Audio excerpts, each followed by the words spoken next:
जी अस्सलाम वालेकुम व्यूअर्स, मौजूद हैं हम इस वक्त टीसी गुजरात जनाब डॉक्टर खुर्रम शहजाद साहब के साथ। आज इस खूबसूरत तकरीब का इनेकाद किया गया और आज की यौम आज़ादी के दिन को यकजहती कश्मीर के तौर पर मनाया गया।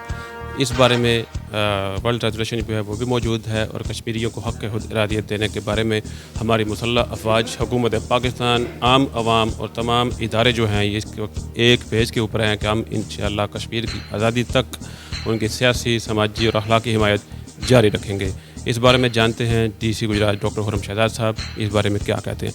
जी आज का दिन 14 अगस्त का दिन हमारे लिए बहुत ख़ुसूसी अहमियत का दिन है, क्योंकि आज के दिन हमारा प्यारा पाकिस्तान आज़ाद हुआ था और उस दिन की मुनासबत से हम आज डिस्ट्रिक्ट एडमिनिस्ट्रेशन और हमारे जितने इदारे हैं वो प्रोग्राम्स हमने उनका इनेकाद किया है।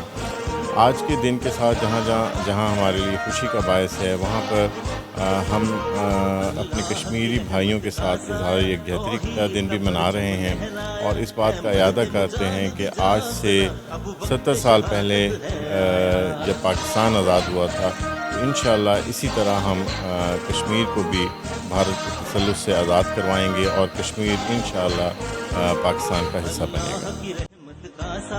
तौहीद का परचम लहराया, ऐ मर्द मुजाहिद जाग जरा, अब वक्त शहादत है आया।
दुश्मन के बच्चों को पढ़ाना है। जनाब डॉक्टर खुर्रम शहजाद साहब के व्यूज़ ना सिर्फ टीसी साहब बल्कि पूरी पाकिस्तान की आवाम का एक एक बच्चा कश्मीर के लिए कट मारने के लिए तैयार है और कश्मीर को आज़ाद करवाने के लिए तैयार है। हुकूमत पाकिस्तान, पाक अफवाज के तमाम विंग्स, फोर्सेस के तमाम इदारे और गुजरात के तमाम गयूर आवाम कि हम कश्मीर को आज़ाद करवाएंगे इंशाअल्लाह। याराने जहाँ कहते हैं कश्मीर है जन्नत और जन्नत किसी काफिर को मिली है न मिलेगी। कैमरामैन मोहम्मद तलहा के साथ बिलाल मलिक, गुजरात।